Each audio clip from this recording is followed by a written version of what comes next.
بسم الله الرحمن الرحيم.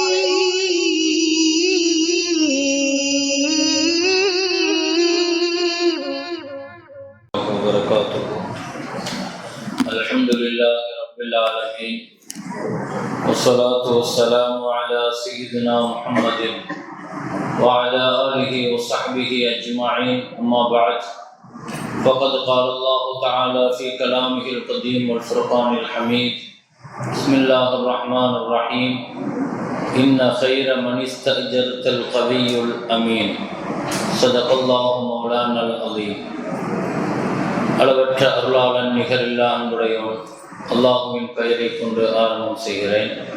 உயிரிலும் மேலான முஹம்மது ரசூலுல்லாஹி ஸல்லல்லாஹு அலைஹி வஸல்லம் அவர்கள் மீதும், அவர்களின் பரிசுத்த தோழர்கள், குடும்பத்தார்கள், உம்மத்தார்கள், நம் அனைவர்கள் மீதும் அல்லாஹுவின் அன்பும் அருளும் வந்து சேரட்டுமாக. எல்லாம் வல்ல ரப்புல் ஆலமீன் இன்றைய தினம் நாம் ஓதிய கேட்ட அனைத்து இறைவசனங்களுக்கும் நிறைவான நல்ல கூலி அல்லாஹ் வழங்கி அருள் புரிவானாக. அவனது மேலான ரஹ்மத்தையும் மஃபிரத்தையும் அல்லாஹ் நமக்கு சொந்தமாக்கி தருவானாக. வாழும் காலமெல்லாம் ஆஃபியத்துடன் வாழ அல்லாஹ் தௌஃபீக் செய்வானாக. கண்ணியமிக்க முஃமினீன்களே, இன்று ஓதப்பட்ட சூராவில் நபியுல்லா மூசா அலைஹிஸ்ஸலாம் மதியன் நகருக்கு செல்கிறார்கள். மதியன் நகர் மூசா அலைஹிஸ்ஸலாத்துக்கு பரிச்சயம் இல்லாத ஊர். அது ஃபிரௌனுடைய சூழ்ச்சியிலிருந்து தப்பித்து ஏதாவது ஒரு ஊருக்கு போய் தஞ்சமடைய வேண்டும் என்ற சூழ்நிலையில் அவர்களுடைய வாலிப பருவத்தில் மதியன் நகரை நோக்கி செல்கிறார்கள். ஊருக்குள் உள்ளே நுழைந்த பொழுது அவர்களுக்கு யாரும் பரிச்சயம் இல்லை, எதுவும் இல்லை. இதுவரை நிக்காஹ் நடக்கவில்லை, ஒரு வேலை இல்லை, கடுமையான முறையில் பசி, பட்டினி, இப்படியான ஒரு நிலையிலே ஒரு ஊருக்குள் செல்கிற பொழுது ஒரு துஆவுடன் அந்த ஊருக்குள் செல்கிறார்கள். ரப்பி இன்னி லிமா அன்சல்த இலைய மின் கைரின் ஃபகீர். யா அல்லாஹ், எனக்காக நீ என்ன தருகிறாயோ அனைத்து நன்மைக்கும் நான் தேவையுடையவனாக இருக்கிறேன் என்ற ஒரு துஆவுடன் ஊருக்குள் செல்கிறார்கள். அந்த ஊரில் வசித்து வருகிற ஷுஐப் அலைஹிஸ்ஸலாம் அவர்களுடன் மூசா அலைஹிஸ்ஸலாத்திற்கு பரிச்சயம், பழக்கம் ஏற்படுகிறது. எனவே ஷுஐப் அலைஹிஸ்ஸலாம் மூசா அலைஹிஸ்ஸலாத்தை தனக்காக வேலைக்காரராக, பணியாளாக நியமிப்பதற்காக வேண்டி அவர்கள் மூசா அலைஹிஸ்ஸலாத்திடம் பேசுகிறார்கள். மூசா அலைஹிஸ்ஸலாம் அவர்களிடத்தில் அவர்கள் வேலைக்கு தகுதியானவர் என்ற பரிந்துரை சொல்லுகிற ஷுஐப் அலைஹிஸ்ஸலாத்தினுடைய மகள், இன்ன கைர மனிஸ்தஜர்தல் கவியுல் அமீன், ஒரு நல்ல பணியால் அவருக்கான 2 தகுதி, நல்ல பலசாலியாகவும் இருக்கிறார், நல்ல நம்பிக்கைக்குரியவராகவும் இருக்கிறார் என்ற 2 வார்த்தைகளை சொல்லி ஷுஐப் அலைஹிஸ்ஸலாத்தினுடைய வீட்டில் 10 ஆண்டுகள் பணி செய்கிறார்கள் மூசா அலைஹிஸ்ஸலாம். அதற்கு பின்னால் அவர்களுடைய வாழ்க்கையில் நிக்காஹ் நடக்குது, குடும்பம் கிடைக்குது, நுபுவத் நடக்குது. இப்படி அந்த வாழ்க்கை பயணிக்கிறது. மூசா அலைஹிஸ்ஸலாத்தினுடைய வரலாறுகளை பல்வேறு நேரங்களில் நாம் கேட்டுட்டு வரோம். இங்கே பொறுப்புகளுக்கும் பணிகளுக்கும் ஆட்களை நியமிக்கிற பொழுது தகுதிகள் கவனிக்கப்பட வேண்டும் என்ற இந்த ஆயத்து மிக தெளிவாக உணர்த்துகிறது. ஒருவரை ஒரு வேலைக்கோ, ஒரு பணிக்கோ, ஒரு பொறுப்பிற்கோ நியமிக்கிற பொழுது எந்தெந்த பொறுப்பிற்கு என்னென்ன தகுதிகள் வேண்டும் என்பதை குர்ஆன் பல்வேறு இடங்களில் அல்லாஹ் குறிப்பிடுகிறான். அந்த பொறுப்புகள் கொடுப்பதற்கு முன்னால் நபிகள் நாயகம் ஸல்லல்லாஹு அலைஹி வஸல்லம் அவர்களிடத்தில் ஒருவர் கேட்டார்கள், கியாமத் எப்பொழுது வரும் என்று கேட்டார்கள். கியாமத் எப்பொழுது வரும் என்று நபி ஸல்லல்லாஹு அலைஹி வஸல்லம் நபியிடம் கேட்ட பொழுது, அமானிதங்களை வீணடிக்கப்பட்டால், நம்பிக்கை வீணடிக்கப்பட்டால் கியாமத் வரும் என்று சொன்னார்கள். அந்த கிராமவாசி திருப்பி கேட்டார், எனக்கு புரியவில்லை, நம்பிக்கை எப்பொழுது வீணடிக்கப்படும், அமானத்துங்கிறது எப்போ வீணடிக்கப்படும் என்று திரும்ப கேட்கிறார்கள். இதா உஸ்ஸிதல் அம்ரு இலா கைரி அஹ்லிஹி, தகுதி இல்லாதவர்களிடம் பொறுப்பும் பணியும் தரப்பட்டால் கியாமத்தை எதிர்பாருங்கன்னாங்க நபி ஸல்லல்லாஹு அலைஹி வஸல்லம். அப்படின்னா என்ன அர்த்தம்? உரியவர்களிடத்தில் முறையான பொறுப்புகள் கொடுக்கப்படுகிற பொழுது கொடுக்கப்படுகிற பொறுப்புகளை ஸல்லல்லாஹு அலைஹி வஸல்லம் அமானத் என்கிறார்கள், அமானிதம் என்கிறார்கள். தகுதி இல்லாதவர்கள்ட்ட பொறுப்புகள் தரப்பட்டால் அவர்கள் அமானிதத்தை வீணடித்து விடுவார்கள். எனவே கியாமத்தினுடைய நெருக்கத்தில் இப்படியான நிலைகள் ஏற்பட்டு போகும். நாம் பொறுப்புகளுக்கும் பதவிகளுக்கும் பணிகளுக்கும் வரக்கூடியவர்கள் எந்த தகுதியும் இல்லாமல் அந்த பொறுப்பிற்கும் பணிகளுக்கும் வருவார்கள். அப்படி இல்லையானால் அப்படிப்பட்ட பணிகளும் பொறுப்புகளும் தரப்படும்.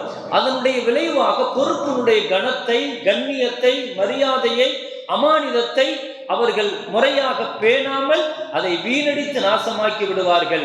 அதன் விளைவுகளாக சமுதாயத்தில் பெரும் பெரும் குழப்பங்கள் ஏற்படும் என்று சொன்னார்கள். எனவே ஒரு பொறுப்பை கொடுக்கிற பொழுதோ அல்லது நாம் பொறுப்பை எடுக்கிற பொழுதோ அதற்கு நாம் தகுதியுள்ளவர்களாங்கிறத நாம முதல்ல யோசிக்கணும். அல்லது யாரிடத்தில் பொறுப்பை கொடுக்கிறோமோ, பணிகள் கொடுக்கப்படுகிறதோ, அவரிடத்தில் என்ன தகுதி இருக்கிறது என்பதை குர்ஆன் முன்வைக்கிறது. ஒரு வேலைக்காரருக்கு இருக்க வேண்டிய தகுதி 2 என்று குர்ஆன் சொல்கிறது. ஒன்று அல் அமானத், அவர்கிட்ட நம்பிக்கை இருக்கணும். இரண்டாவது அல் குவத், அவர்கிட்ட பலமும் ஆரோக்கியமும் இருக்கணும். நல்ல பலமுள்ளவராகவும் இருக்கணும், அப்பதான் சுறுசுறுப்பா வேலை செய்வாரு. மறுபுறத்தில் அவர் அமானத், நம்பிக்கை உள்ளவராக இருக்கணும். மூசா அலைஹிஸ்ஸலாத்தை வேலைக்கு எடுக்கிற பொழுது இந்த 2ம் இவர்கிட்ட இருக்குது, குவாலிஃபைடுன்னு சொன்னாங்க. என்ன அர்த்தம்? எனவே எந்த பொறுப்புகளாக இருந்தாலும் நபிகள் நாயகம் ஸல்லல்லாஹு அலைஹி வஸல்லம் பொறுப்புகளை சஹாபாக்களுக்கு கொடுத்தார்கள், பகிர்ந்து கொடுத்தார்கள். நீங்கள் நபியினால் பொறுப்பு தரப்பட்டவர்களை, பணி தரப்பட்டவர்களை நீங்கள் கொஞ்சம் அலசி பார்த்தால் தெரியும் எத்தனை பெரிய ஆளுமை மிக்க தூர நோக்கான பார்வை முஹம்மது ஸல்லல்லாஹு அலைஹி வஸல்லத்துக்கு இருந்துச்சுங்கிறத விளங்கணும். சும்மா பார்க்கிறவங்க எல்லாம் கூப்பிட்டு நீங்க இந்த பதவி பார்த்துக்கங்க, இந்த பொறுப்பு பார்த்துக்கங்க, இதை செய்யுங்க, ஆள் இல்லாததுக்கு நீங்க வாங்க, இது நிலை ரொம்ப ஆபத்தானது. யாருமே வரலங்கிறதுனால யாரையாவது கொண்டு வந்து பொறுப்புக்கு போடுறதுங்கிறது அது இஸ்லாம் அதை எதிர்பார்க்கல. நபிகள் நாயகம் ஸல்லல்லாஹு அலைஹி வஸல்லம் முஆத் இப்னு ஜபல் ரலியல்லாஹு அன்ஹு, இவர் மிகப்பெரிய அளவுல பொருளாதார ரீதியான கல்வி அறிவு பெற்றவர். முஆத் இப்னு ஜபல் ரலியல்லாஹு அன்ஹு சொன்னாங்க, நீங்க பொருளாதாரம் சம்பந்தமாக நல்ல படிச்சிருக்கிறீங்க, எனவே யமன் நாட்டிற்கு உங்களை நான் ஆளுநராக அனுப்புகிறேன். நபிகள் நாயகம் ஸல்லல்லாஹு அலைஹி வஸல்லம் யமன் நாட்டினுடைய ஆளுநர் பதவியை, பொறுப்பை, என்ன யமனுங்கிறது சாதாரண விஷயம் கிடையாது. ஏன்னா அன்றைக்கு அரபுலகத்துல பொருளாதார கேந்திரமாக இருந்தது 2 பகுதி தான், ஒன்று சிரியா, இன்னொன்னு யமன். நீங்க அரபுகளை பார்த்தீங்கன்னு சொன்னா வியாபாரத்திற்குன்னு அரபு நாட்டில இருந்து புறப்பட்டு போவாங்க. வருஷத்துக்கு 2 பயணம் இருக்கும். ஒரு பயணம் யமனுக்கு போவாங்க, இன்னொரு பயணத்தில் அல்லாஹ் குர்ஆன்ல சொல்றான் இல்லையா, லீலாஃபி குரைஷின் இலாஃபிஹிம் ரஹ்லத்தஷ் ஷிதாஇ வஸ்ஸைஃப், கோடை காலத்துல ஒரு பயணம், குளிர் காலத்துல ஒரு பயணம். அரபிகள்கிட்ட இந்த 2 பயணம் இருக்கும் என்று அல்லாஹ் தஆலா சொல்றான். எனவே அவங்க போறதே யமனுக்கும் சிரியாவுக்கும் தான். இந்த 2ம் தான் வியாபார கேந்திரம். ஸல்லல்லாஹு அலைஹி வஸல்லத்தினுடைய காலத்துல சிரியா கிடைக்கல, ஆனா முதல்ல யமன் கிடைச்சிச்சு. யமன் கிடைச்சதுனால வியாபாரிகள் நிறைய இருக்கிற இடம், பணங்காசுகள் புழங்குகிற இடம், பொருளாதாரத்தினுடைய உலகத்தினுடைய கேந்திரம் அது. அந்த பகுதிக்கு ஒருவர் ஆளுநராக நியமிக்கணும்னா ஏனோ தானோ யாரையாவது கொண்டு போய் போடுறது கிடையாது. அவர் பொருளியல் சம்பந்தமாக நல்ல படிச்சிருக்கணும். அஅலமுஹும் பில் ஹலாலி வல் ஹராம், ஸல்லல்லாஹு அலைஹி வஸல்லம் அப்படி சொல்லித்தான் கூப்பிட்டார்கள். ஹலால் ஹராம் போன்ற பொருளாதாரத்துல நல்ல எக்ஸ்பர்ட் ஆன முஆத் இப்னு ஜபல் ரலியல்லாஹு அன்ஹு அந்த பொறுப்பு கொடுக்கிறான். அதே சமயத்துல கண்டிப்புடன் இருக்கிற ஹஜ்ரத் உமர் ரலியல்லாஹுவுக்கு ஜகாத்தினுடைய பொறுப்பை கொடுக்கிறான். உமர் ரலியல்லாஹுவுக்கு என்ன பொறுப்புனா கண்டிப்போடு இருப்பாங்க, அதே சமயத்துல நியாயமாகவும் இருப்பாங்க. நியாயமும் இருக்கிறது, கண்டிப்பும் இருக்கிறது. என்ன ஜகாத்தை புலங்கிறது, பொருளாதாரத்தை புலங்கிறதுங்கிறது ரொம்ப அதுல ரொம்ப பேணுதல் இருக்கணும். ஏன்னா வக்ஃபுனுடைய சொத்து அது. அதனால ரொம்ப கவனமாக கண்டிப்பும் அதே சமயத்தில் நியாயமும் இருக்கிற உமர் ரலியல்லாஹுவுக்கு இந்த தகுதியை வச்சு ஜகாத்தினுடைய டிபார்ட்மெண்ட் நீங்க பாருங்க, அந்த பகுதியை நீங்க பாருங்க கொடுத்தாங்க. அதே மாதிரி நிர்வாக திறமை இருக்கிற பிலால் ரலியல்லாஹுவுக்கு பைத்துல் மாலுடைய செக்ஷனை கொடுத்தாங்க. பிலால் ரலியல்லாஹு தான் உள்ள இருக்கிற பைத்துல் மாலை பார்ப்பாங்க.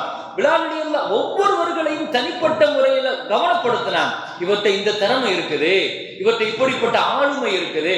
பிலால் ரலியல்லாஹுவிட்ட நிர்வாக திறமை உண்டு. எல்லாருக்கும் எல்லாமே கிடைச்சிடாது. பிலால் ரலியல்லாஹு சாதாரணமான ஆளுன்னு நினைக்கிறோம் நம்ம.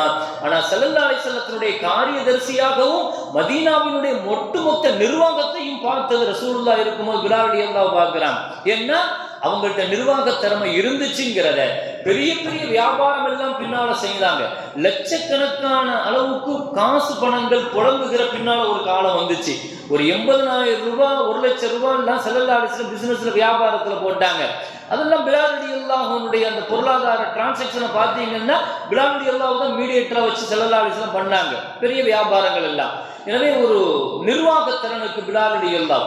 அதே மாதிரி தலைமைத்துவ பண்புகள் இருக்கிற போர் யுக்தி தெரிஞ்சிருக்கிற அந்த குணம் உள்ள காலித் இப்னு வலீத் ரலியல்லாஹு போர்படை தளபதியாக ஆக்கினார் ஸல்லல்லாஹு அலைஹி வஸல்லம்.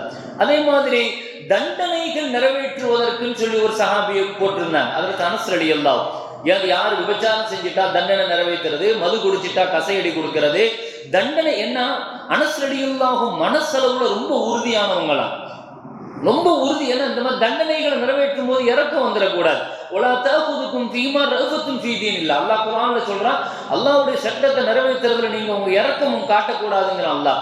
எனவே கடுமையான மனம் கொண்டு அதற்கு அனஸ் ரலியல்லாஹுவ, உறுதியான மனம் கொண்டு அனஸ் ரலியல்லாஹுவ தண்டனைகள் நிறைவேற்றுகிற செக்ஷனுக்கு போட்டான். இப்படி ஒவ்வொரு சஹாபிகளையும் அந்த சஹாபிட்ட என்ன திறமை இருக்குது, என்ன தகுதி இருக்குது, ஒரு பொறுப்புக்கோ பதவியோ கொடுக்கப்படுறதுக்கு முன்னால அதை அமானிதமா பாதுகாத்து அதுக்குண்டான கடமையை நிறைவேற்றுவாரா. அதே சமயத்துல ஹஜ்ரத் அபூ தர் கிஃபாரி ரலியல்லாஹு ஸல்லல்லாஹு அலைஹி வஸல்லம் வந்து ஒரு பொறுப்பு பதவி கேட்டாங்க, ஸல்லல்லாஹு அலைஹி வஸல்லம் தரமாட்டேன்னு சொல்லிட்டாங்க. லா தஸ்அலில் இமாரா, ரசூலுல்லாஹ் எத்தனையோ பேருக்கு நீங்க பொறுப்பு கொடுத்துருக்கிறீங்களே, பதவி கொடுத்துருக்கிறீங்களே, ஸல்லல்லாஹு நீங்க அதுக்கு தகுதியா இருக்க மாட்டீங்க. என்ன இன்னக்கல் ஐஃபு, நீங்க பலகீனமான ஆள், பலகீனமான ஆள்லாம் பொறுப்புக்கு வர முடியாது என்று ஸல்லல்லாஹு அலைஹி வஸல்லம். அதையும் மீறி நீங்க பொறுப்பெடுத்தீங்கன்னா நாளைக்கு கியாமத்துல உங்களுக்கு கஷ்டமாகவும் துன்யால உங்களுக்கு நஷ்டமாகவும் போயிடும் நாங்க ஸல்லல்லாஹு அலைஹி வஸல்லம். பொறுப்பு தகுதி இல்லாதவங்க பொறுப்புக்கு வராதீங்க.